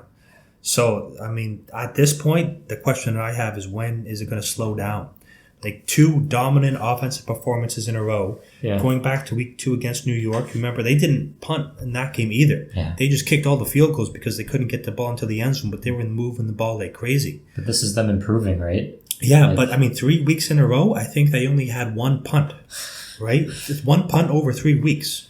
So I'm just wondering who can stop them. I mean, they far and away have the best offense, aren't showing any signs of slowing down, seem to have talent all over the place coming out of nowhere. Jaden Daniels is the best rookie quarterback of the class so far. Absolutely. By leaps and bounds. Yeah. So, if I weren't a Philly fan, I'd be rooting for this team because I like the way that they're built, and I think they're going to do pretty good in that division. I mean, forget about the rookie class. I mean, Jaden Daniels, this is a Pro Bowl year for him. This is potential MVP year for him, right? I mean, they're 3-1 right now. If they finish the year like as one of the top, a top 2 seed in the conference, like I know he's a rookie, but he has as much to do with the team's success as anyone. Like, exactly. You'd have to consider him. I think he would get votes. Now, again, it's week 4, but yeah, it's hard to say that what they're doing is not incredibly impressive. Next game we'll talk about here, we had the Patriots visiting the Niners. Kind of a boring game. I mean, the Niners won 30-13. We all picked the Niners. We knew the Niners were going to win. For the Niners, it's good that they got back on track. They're 2-2 now. No one really felt like the Patriots had a chance, and they came into this one, and offensively, they played some ugly ball. Jacoby Brissett, 19 for 32, 168 yards, touchdown and a pick. It just kind of feels like we're waiting to see what the Patriots have in those other quarterbacks, because they're not really competing with a guy like Jacoby Brissett. And I don't want to put it all on him. As a team, we didn't really know what to expect, but we didn't have high hopes for this roster in general. This new coaching staff, running the ball. Ramondre Stevenson, 13 for 43. It's 3 yards a carry. They got some other guys carrying the ball. Antonio Gibson had some carries. Jamichael Hasty, that's the strangest way I've ever seen anyone spell Jamichael. But he was 3 for 15 on the ground, 5 yards a carry. Maybe he gets more touches going forward. I don't know. It seems like every week the guy leading the team in receptions and receiving yards is either a running back or a tight end. So it's not exactly a modern offense, which, I don't mind that when a team runs their offense their way and it works. But when it's not working, I think you got to just, face the facts and get with the times. This is a team that's not competing this year. Now, the Niners, like we said, back on track. Brock Purdy didn't have a beautiful day. Like, he was 15 for 27, not amazing. But he did throw for 288, so over 10 yards an attempt, which is pretty, freaking good. He had a touchdown, also had the pick. On the ground, Jordan Mason continues to be an elite running back, apparently. 24 for 123, over 5 a carry and a touchdown. I mean, this is an offense that, they're going to perform every week. It's just how great is the offense going to be, right? It almost becomes boring. Like I said, this is a boring game, but it's an offense that, objectively, you'd have to be happy with this offensive performance.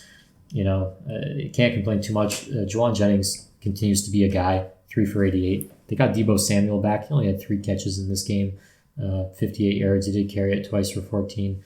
And Brandon Ayuk, just a guy that you're waiting for him to figure it out and get back on track. And, you got to be frustrated with him after everything. Only 48 yards on 2 catches on the day. George Kittle was back, though. He came back from injury. He had 4 catches, huge 45 yards. Catch. Big touchdown. He mossed some guys in the end zone. Looked like Calvin Johnson this week, actually. So pretty cool. And then Fred Warner, right, with the pick 6, catches the ball, falls on his butt, gets back up, somehow makes everybody miss. Big return for him. So you saw some flashes. You saw some things you're happy with. This was a game you definitely should have won by multiple scores, and they did exactly that. So can't be too upset. To me, it was kind of a boring game. I don't know. I mean, I would say that this is another game where the team that lost didn't come up prepared. There's such a big talent gap there that this is what you expect with a matchup like this. Now, that being said, if we take a look at the first half, just awful from New England. 2 punts, a fumble, a pick 6, and a turnover on downs. I just don't know, like I've said this many times now, how long is Brissett going to be the starter? Like, I'm kind of eager at this point to see what May or even Joe Milton have to offer in this offense. Yeah. Now, I understand wanting to protect your young guys, but this is starting to get ugly, and it's just a matter of time before Brissett gets hurt himself, and they're forced to put in one of these young guys anyways. So, good game from Brock Purdy. He's really impressed me this year. With CMC potentially out for the year, it's going to be interesting to see how this San Francisco offense performs without him. But so far, so good. I mean, they had a couple hiccups here and there so far, but overall, they're rolling, and I expect them to keep rolling. So, big props to Brock Purdy. I did not expect him to be playing so well this year. I mean, he was my MVP pick. He was. And the more you watch him, I mean, just the eye test, it's like, he's throwing it clean. He's throwing it with good timing, good awareness, everything. Like, he's playing smart football. And they're only 2-2, but I think by season's end, we're going to see the fruits of his labor pay off. So, agreed. Moving on, we had the Browns visiting the Raiders. I took the Browns. I don't know why. I said during this pick that I wish we just didn't have to pick this game because it's so stupid. Anyway, Raiders won 20-16. I don't really have a ton to say except, the Browns suck. Yeah, I mean, the Raiders won the week after their coach accused the players of giving up on the team, right? Like, there's not much to be said. Minshew throws for 130 yards. Like, it's hard to figure out, like, how this was even, like, a functional NFL team at times. Like, it's just strange. It's just the Browns are just that bad, right? Like, Deshaun Watson is that apathetic about offense. He just doesn't care. No. I don't want to say anything else about it just because, like, there's nothing to say. If you're a fan of either of these teams, like, I don't know how you're watching football this year. Well, I mean, there was a fumble return touchdown. It's very exciting, I guess, yeah. Early in the fourth. Sure. I mean, you figure that would have pushed momentum back into Cleveland's favor at least a little bit, but let's just go through their offense through 4 weeks. Last in third down, 11 of 53 at 21%. Last in average yards per drive at 21.4, and last in average depth per drive at 51.4. So on average, they're barely getting the ball past midfield. Yeah. Which, is the reason why they're so terrible. But you're playing the Raiders. You're playing a team that last week, like, Andy Dalton diced them up. Now, I liked Andy Dalton, but that was a team that, like, you didn't think they had any juice. Yeah, but they beat Baltimore the week before. I guess so. Now, Devonta Adams did come out today and say that he would prefer to be traded. So we're going to monitor that situation to see where he ends up. Hopefully he ends up with a contender and, able to put his talents to good use with the quarterback that can get him the ball. Yeah.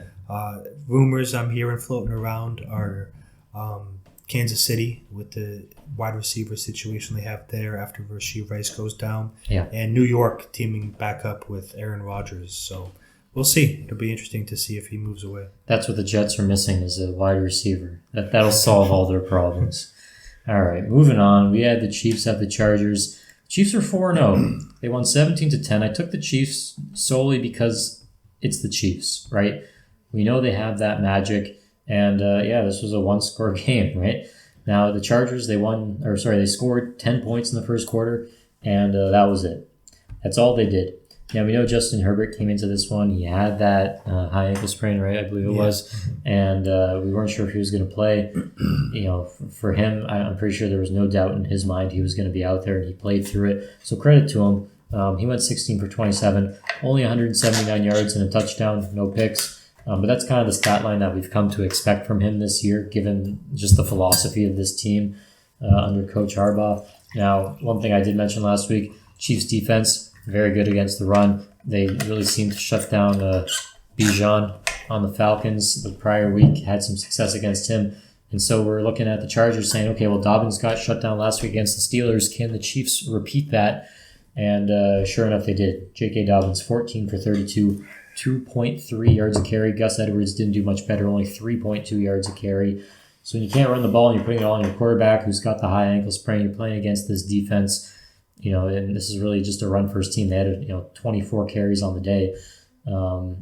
It wasn't going to work out. It wasn't a recipe for success. Ladd McConkey ended up leading the team in receiving again with 67 and a touchdown.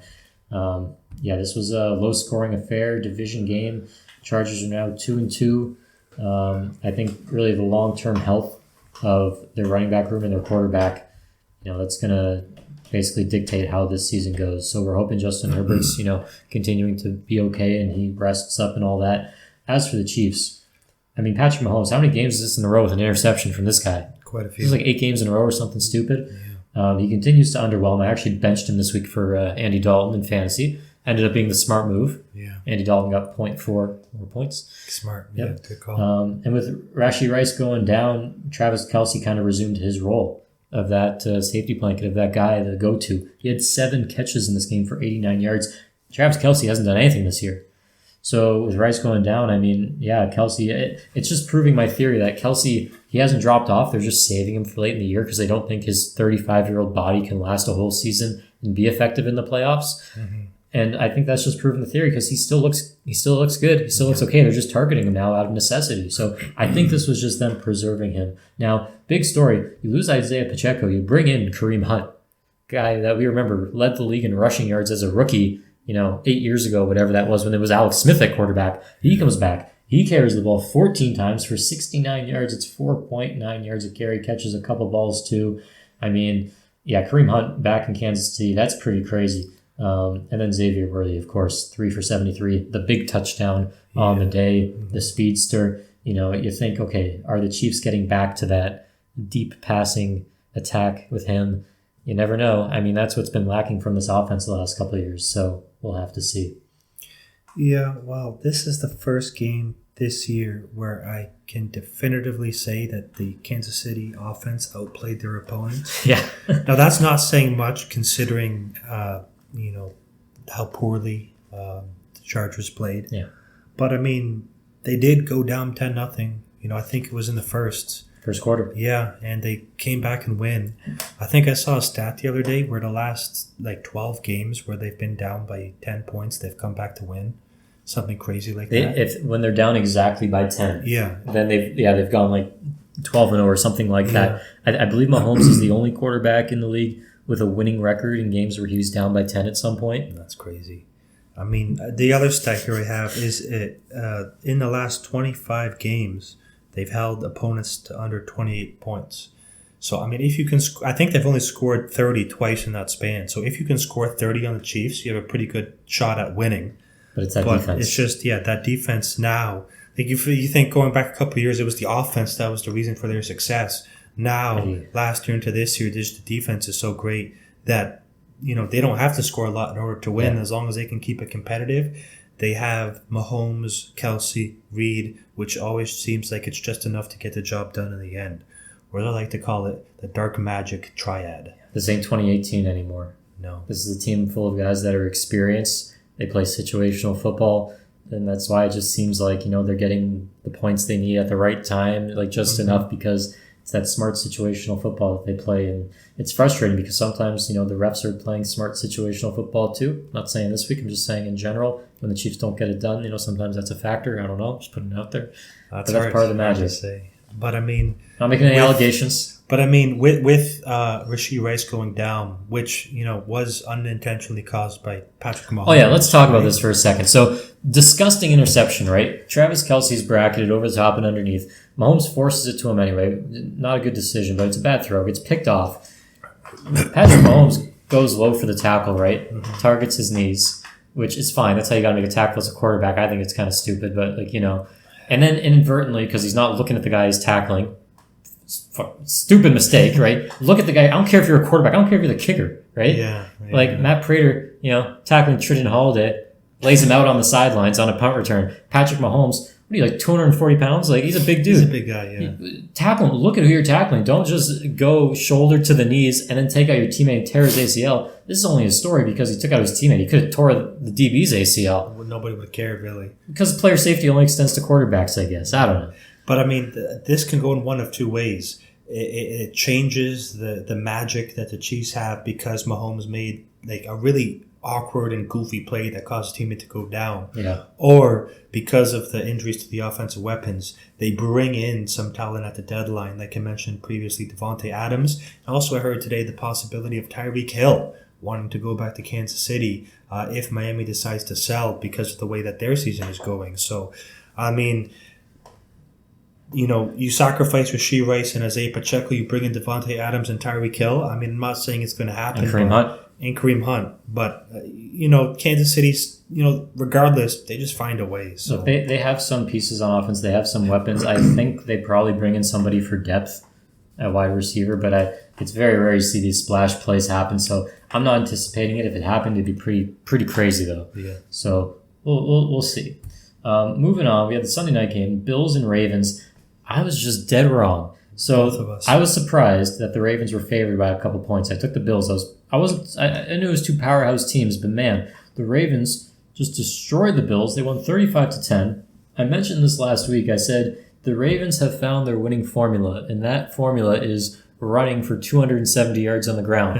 And we said, okay, but it's going to be tricky against this Bills defense. Well, the Ravens would run for exactly 271 yards this week against the Buffalo Bills after running for what I believe was 273 last week. Mm-hmm. So, unbelievable job. An even better game by Derrick Henry. Somehow he topped his performance from the previous game. 24 carries, 199 yards, and he was stopped short of the goal line once. He could have had 200 and another touchdown. He kicked things off. The first play for them on offense, an 87-yard run for a touchdown where he didn't look like he was even touched. I don't know if he was. Unbelievable. Lamar Jackson adds 54 yards and a touchdown on the ground. Lamar would throw for 13 for 18.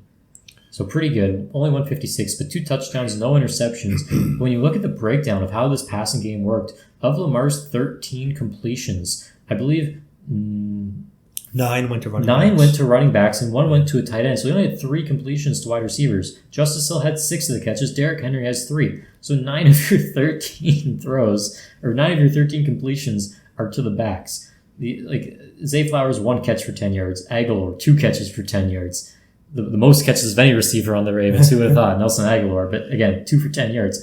Derrick Henry also had the receiving touchdown, by the way. And that's what I really like. So you have Derrick Henry out there. You think, okay, they're running the ball, right? And then you see it's a pass. Okay, it's a pass, but they're not throwing it to Henry. Henry's wide open. Henry's a guy, you can't just ignore him because he doesn't traditionally catch that many passes. He's Derrick Henry. Yeah. You can't lose that guy. He's huge. Generational talent. So, I mean, the Ravens are getting smarter, 35-10. They're playing to their strengths. They're giving Henry the carries like we talked about. They're getting him going early, which wears down the defense. And when you have a lead, you can lean on him even more, and Lamar's legs as well. Yeah. Like you said, just dominant from the get-go, running the ball from Baltimore. It's obviously the key.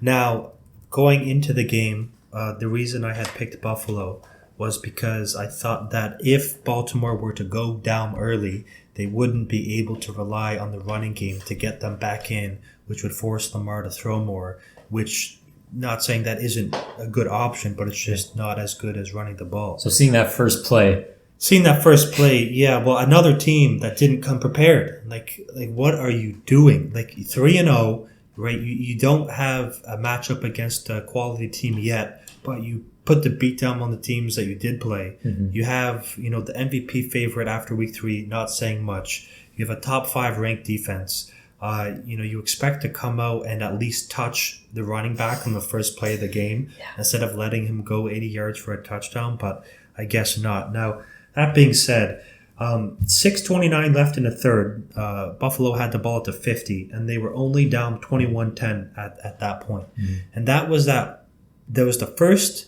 time I've ever watched Josh Allen live out of the Wildcat. Now, I'm not saying it hasn't happened before, because I'm sure it has, but that's the first time I've seen it. And of course, it's a goofy play that ends up in a fumble recovered by the defense. I just don't understand the thought process that goes into that. They were having some success moving the ball with the combination of the short passes from Allen, him scrambling, and getting the ball to Cook. Now, it wasn't as much success as they had in the past, but, it just tells me that for some reason, either McDermott or Brady didn't have enough confidence in offense in order to get it done. But, they score a touchdown there. That's only a 4-point game. Mm-hmm. Instead, Baltimore goes back-to-back touchdowns, winning 35-0, and Buffalo's got to put Mitch Trubisky in the end of the game, not because they're winning, but because they're being blown up by so much. So I still think Buffalo's a good team, and I think they're going to dominate teams who aren't that great, but I think they're going to struggle against teams like Baltimore, Kansas City, Cincinnati, some of the better teams in the conference. So not a good showing. Yeah, and you want to hear a crazy stat. The Bills had more plays than the Ravens, 57 to 54, but they had 200 less yards of offense, 236 to 427. Their yards per play, the Bills 4.1, the Ravens 7.9, nearly double. Yeah, that's going to go a long way. When you average almost 8 yards a play, every play you're setting up for 2nd and 2 on average, like unbelievable. So, hey, props to the Ravens. It looks like they're figuring it out, and 2-2, they're not dead. Like this. Well, they're now a team to be feared. Yeah, you better learn how to stop the run. And early, right? Yeah. All right, moving on. Monday night, we had 2 games. The first of these 2, the game I did not watch, the Titans and the Dolphins. I took the Dolphins, and I thought I was being kind of bold when I picked the Dolphins. And I guess I was being really bold because they lost 31 to 12. They finally addressed their quarterback issue. So I was saying last week, they should have a better backup quarterback. They can't have Skylar Thompson or Doyle, starting at quarterback, whatever, or Boyle, what's his name? Who knows? Tim Boyle. Yeah, former Lion, right? Yeah. They need a competent backup given to his history. So they decided to bring in a Pro Bowl quarterback, Tyler Huntley, a guy who made a Pro Bowl while playing 2.5 games for the Ravens one year. No idea how he made the Pro Bowl, but in any case, Tyler Snoop Huntley comes in, plays quarterback for the Miami Dolphins, goes 14 for 22, 96 yards. No touchdowns, no picks. He did run for 40 and add a touchdown on the ground, though. A stat line that's kind of indicative of his whole career. Running the ball, Devon Achane, 10 carries for 15 yards. Like, when he was on the field, they just knew it was coming. Like, I really thought this week that McDaniel was going to get creative. He was going to find a way to get the ball into his playmakers' hands, get them to make big plays, not depend on his quarterback hitting them deep, right? Like, there are other ways to, move the ball, especially with all this speed. You'd think you'd be able to maybe run around the outside. Like, I don't know. But Tyreek Hill, 4 catches for 23 yards. It's 5.8 yards a catch. Waddle, 4 for 36, 9 yards a catch. Tyreek ran the ball a few times, 3 for 19. But, no one really did much of anything. Their only touchdown was Tyler Huntley on the ground.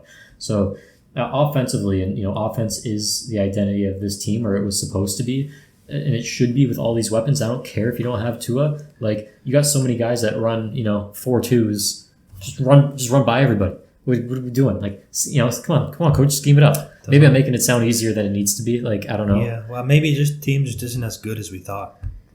I'm starting to think that's outside the big names. It's just not as deep as we think it is. Even the big names don't seem to be playing as well as we thought. It's hard, man. When you lose your quarterback, if you're not a guy that's motivated, I know.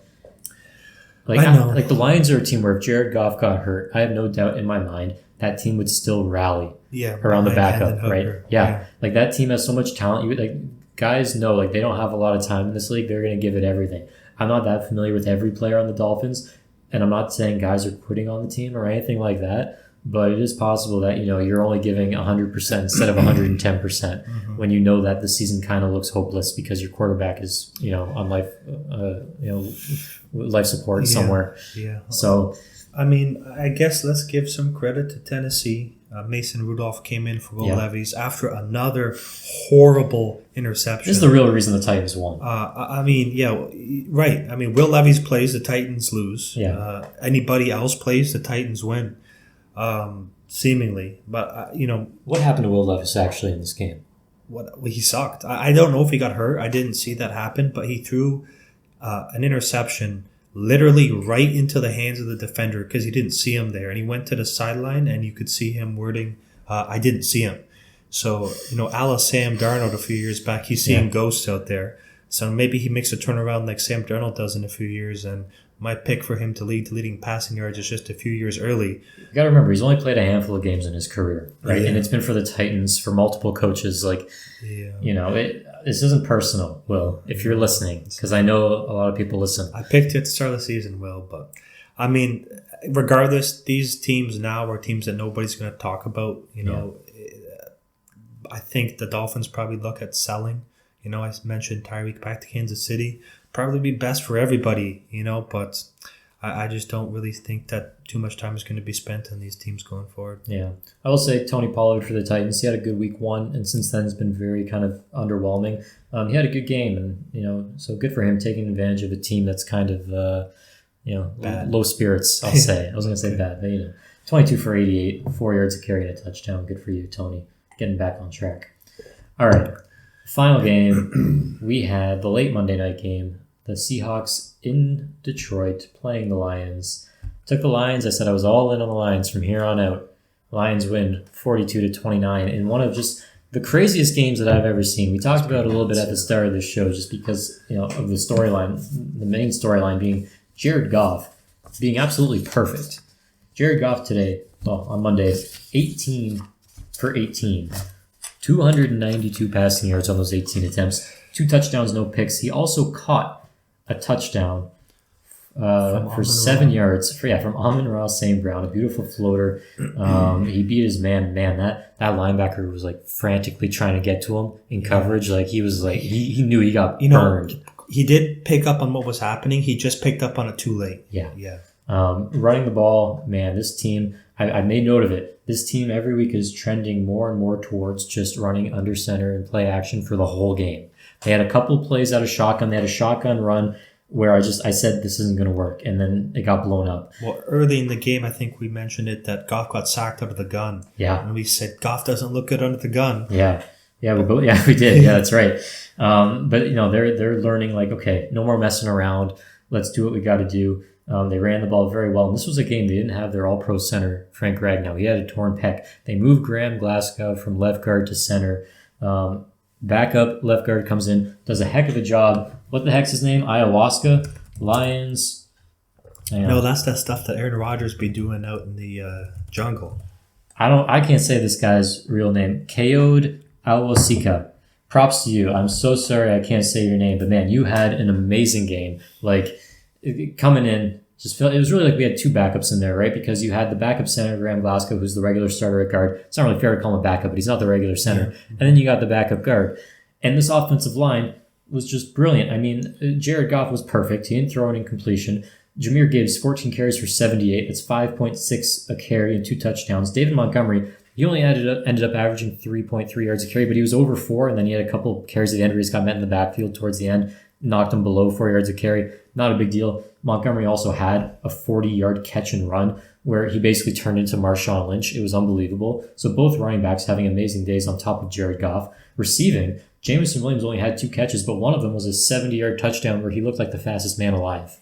It was absolutely unbelievable. And in tribute to Calvin Johnson, who was inducted into the Lions Ring of Honor before the game, or I should say the Lions Pride, Jameson Williams dunks the football over the goalposts, and the feed cuts away because they don't want to show him, getting the penalty, the unsportsmanlike, the 15-yarder. So, hey, props to you. I got to find a video of you actually dunking over the goalposts from, a fan that was at the game or something, because it wasn't in the highlights or in the broadcast.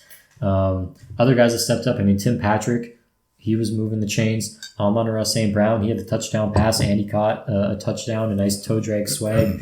Like I said, Montgomery had the big 40-yard catch. Laporta got involved. This was just an all-around great offensive effort from a team that literally had to be perfect on offense because their defense, they had a tough time with Geno Smith. Now, the defense was missing some guys. Brian Branch had an illness, and I think he's kind of the, unsung hero of the defense. We all talk about Aiden Hutchinson, but Brian Branch on the back end of that defense might be the second most, if not most important player to that defense. So seeing how well they played without him, you got to be happy. Kirby Joseph back there had the pick late in the game. He seems to get those clutch interceptions. Alex Anzalone, he played a good game. Aiden Hutchinson, I believe he had 10 pressures in this game, a career high, and he now leads the league in pressures. He didn't get a sack, but man, he was drawing penalties. He was drawing holds. Yeah. He was getting pressures. He was making plays. He was all over the place. Big game from Hutch. I believe he's still leading the league in sacks even after not getting one this week with 6.5. But Geno Smith had basically the game of his career. 38 for 56, 395, a touchdown and a pick. Really big volume game from him, but also he just looked like he was playing some pretty good ball. Also ran for 38. Kenneth Walker, he made some circus plays in this game. Ended up running for 12 for 80 on the ground, 6.7 a carry, 3 touchdowns for him. DK Metcalf, big game from him. Very physical play between him and the corners, both Carlton Davis as well as rookie Terrion Arnold. Both guys were drawing penalties. Arnold's really gotten some DPIs called on him this year, but honestly, I think a handful of them are legitimate. A lot of them are legitimate. A handful of them kind of could have gone either way. I wouldn't have hated if they were, not called or called. So, take that as you will. He's a rookie. He's in position. He's a sticky player. He's playing physical. He had to be physical to go up against DK because DK is just a beast. So at the end of the day, like I'm happy enough with how the defense played, given that it's the Seahawks. Seahawks usually score 40 points against us. Mm-hmm. We haven't beat them since, that Titus Young game in 2012. So I'm over the moon. Going into the bye, relatively healthy, gives guys a chance that are hurt to get healthy. We're 3-1.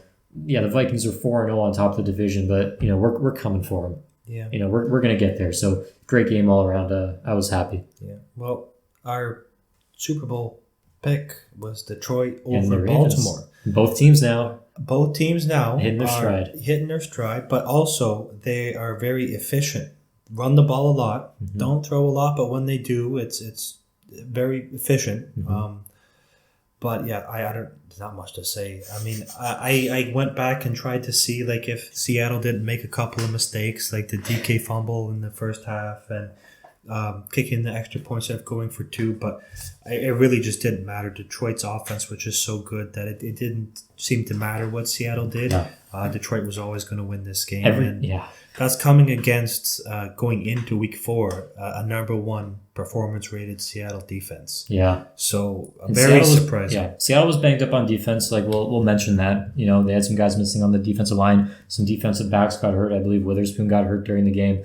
But man, everyone on this team is still professional. They get paid to play the game, same as everyone else. And it was a hard-fought game. Yeah, but big props to Seattle for fighting the entirety of the game. It was a very good game by both teams. Very good game. And you got to love what you saw from Geno Smith there. Yeah. Like you mentioned the numbers, but the eye test, like he looked like a legitimate Pro Bowl quarterback. He was throwing it with purpose, man. Yeah. He knew where he had to go. And I think these teams might meet again in the playoffs this year. I really hope we don't. Matchup. I never want to play Seattle again. I'm good.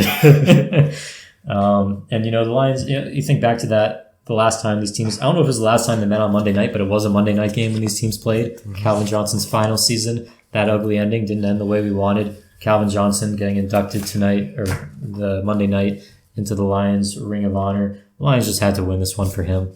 Yeah. Feels like a little bit of payback. I'm wearing my Calvin jersey. My Calvin jersey from 2008 or whenever I got this, that was awesome seeing that. All right. Moving on. We are now getting into our picks for next week. Thursday night football division game. We got the Bucs visiting the Falcons. I'm going to take the Bucs. I mean, the Falcons, they won this week. They didn't score any touchdowns on offense, though. I mean, I can't say they got lucky because, you force a turnover. That's a takeaway, right?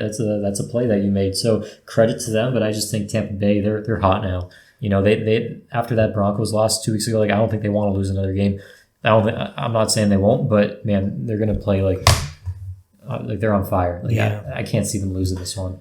Well, Atlanta's very lucky to be 2-2. I mean, without 2 game-winning drives that are kind of improbable if you go back and look at them. They're 0-4. So I got Tampa too. Other than the one loss to Denver, which was an elite defense, and I don't think Atlanta has that great of a defense. I think Tampa's going to put up points. Yeah. All right, Sunday, we got a 9:30 a.m. game. Is this game in the UK? It is, yeah. Okay, we got the Jets. And the Vikings are the home team. So a little Sam Darnold game, but it's also Aaron Rodgers playing against the Minnesota Vikings again. So a couple interesting angles here. I'm going to take the Vikings. Mm-hmm.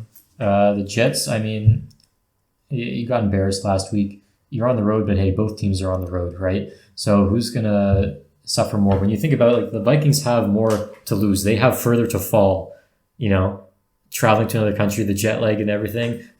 The Jets, they could suck, but they already suck.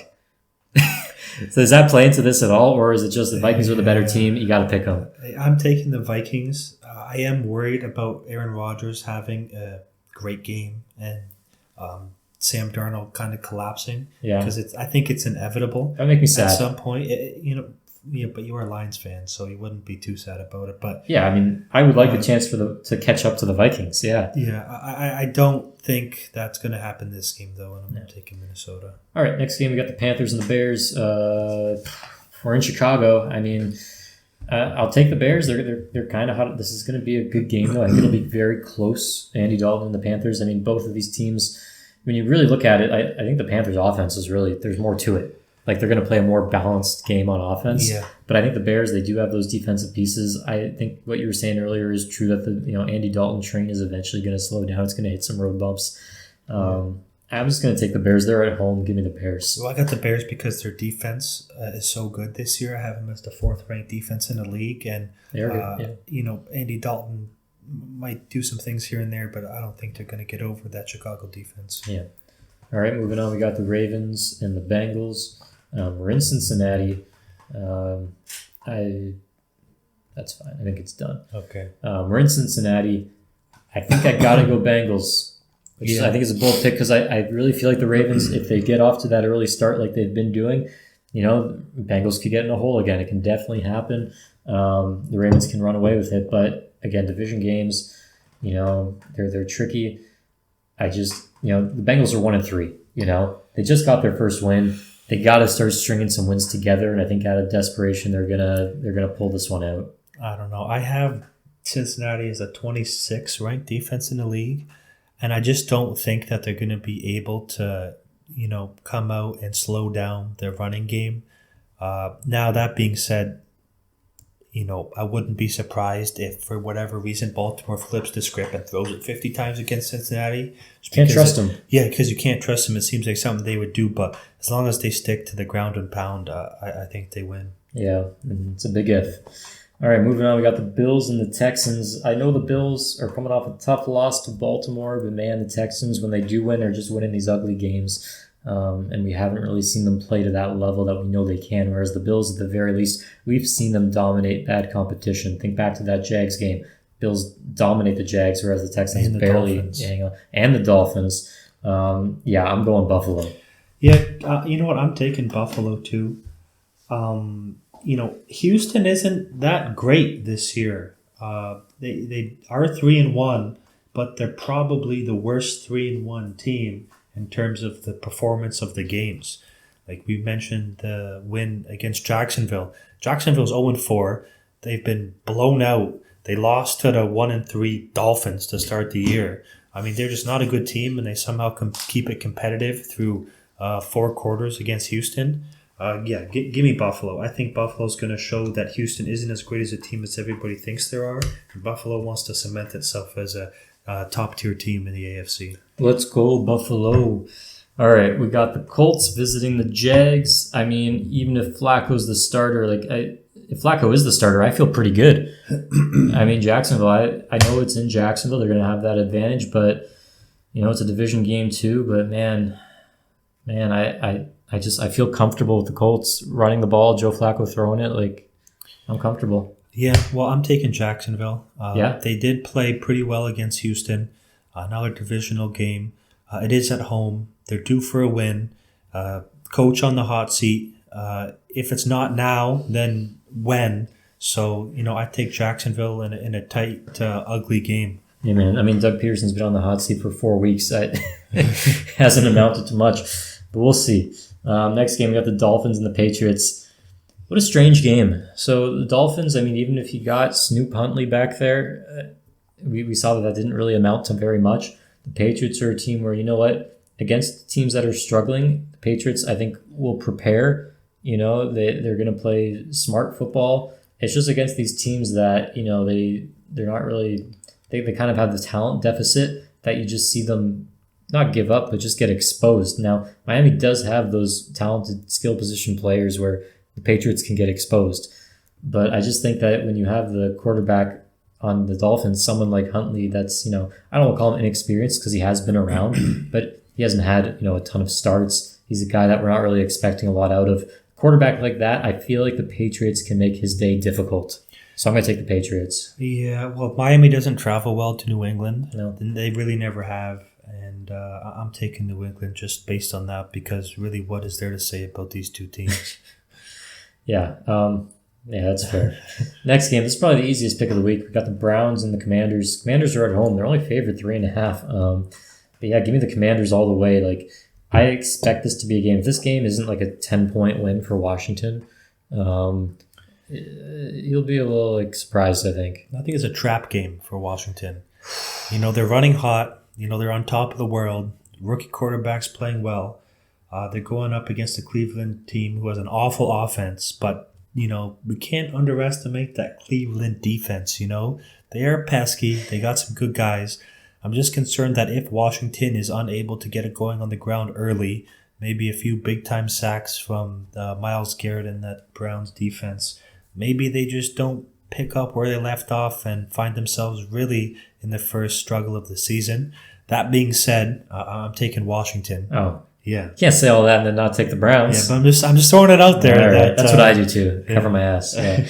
All right. Next game, we got the Raiders visiting the Broncos. This is a weird one, man. The Broncos have strung a couple of wins together here against quality opponents, at least relative to them. They beat the Bucs. They beat the Jets. They're at home. They're playing the Raiders, a team that seems to just completely fall apart against the worst of the competition.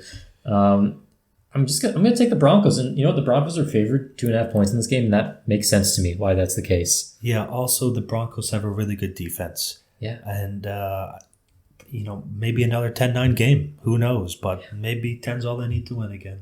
Yeah. Moving on, we got the Cardinals and the Niners. You asked me this, 2 weeks ago. I'd take the Cardinals. Yeah. This week, the Niners are favored by more than the touchdown. It's insane. I'm going to take the Niners. They're 2-2.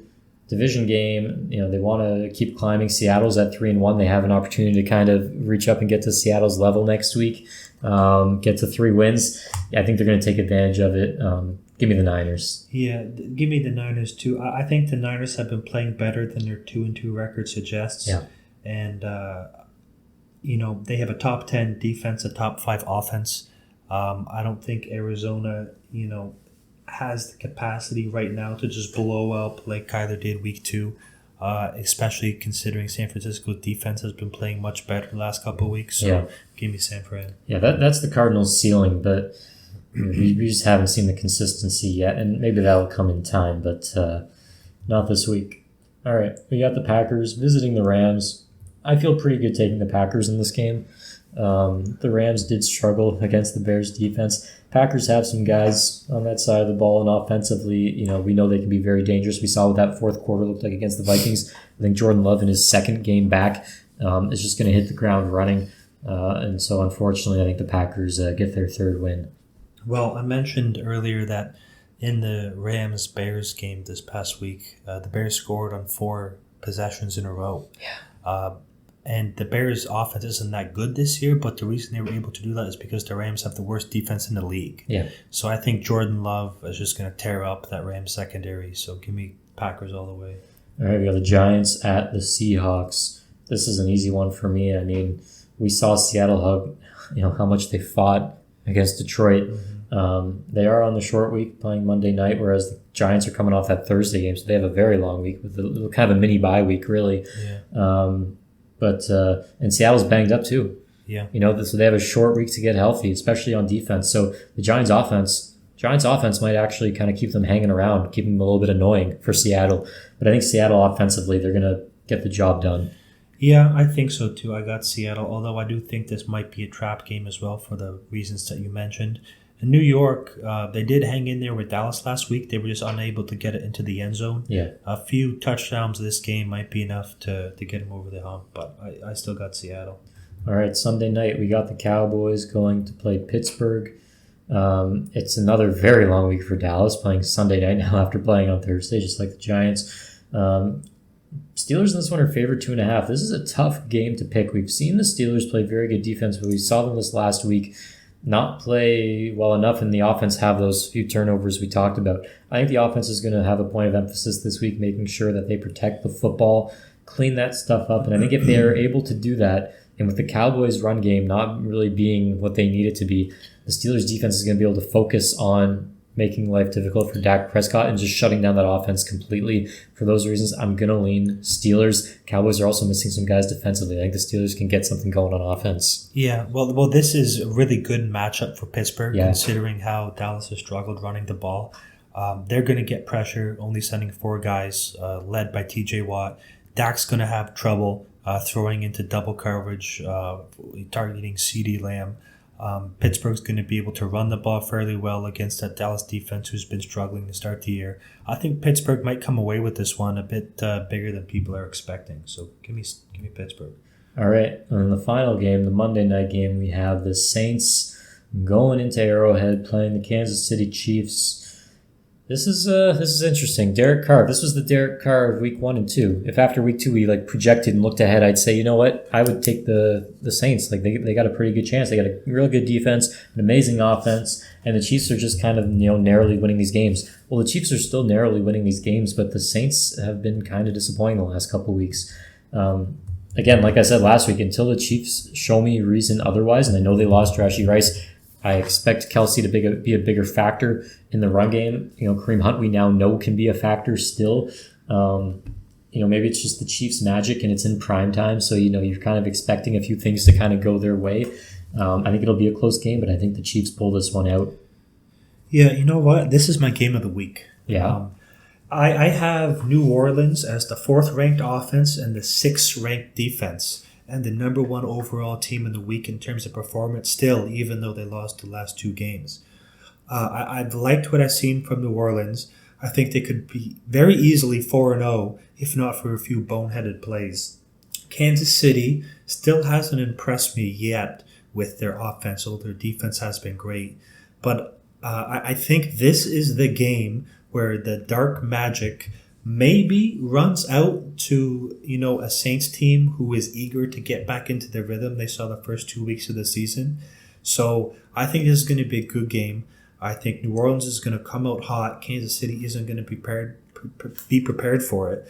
And if they kick a field goal and score a touchdown, do not kick the extra point. Go for 2. Even if you miss, it's 9-0 instead of 10-0, which is probably better odds to win considering the Chiefs have won so many in a row, went down by exactly 10.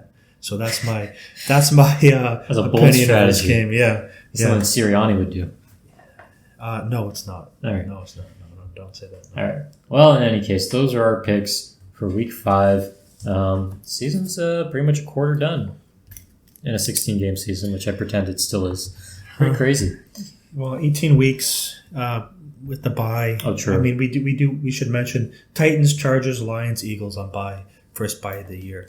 Yeah, it's going to be a sad week of football for me. Kind of boring. Well, both of us, right? Yeah. Our teams aren't playing, but I mean, at least for the rest of the year, we know they're going to be there every week, for better or for worse. So. All right. Well, we are the Checkdown Chumps. Remember that we'll be here every Wednesday. Subscribe if you like the show. Comment if you think that we're dumb. Tell us why we're dumb. Be specific about it. We know there's a lot of reasons, but we need you to tell us why. We will be back next Wednesday looking at all these games, and we'll see how poorly we did with our picks. Cody, anything to say to the people? Yeah, with the buys next week, we'll be able to all fit everything in within the hour 30 that we're planning for, and we'll probably be able to keep that up going forward. Good for the buys, keeping us within the time limit. I thought this was going to be a short week, but we're over an hour 40. Yeah, but missing 2 games, we bring it in, right? And also not having to pick an extra 2 games is helpful too. All right.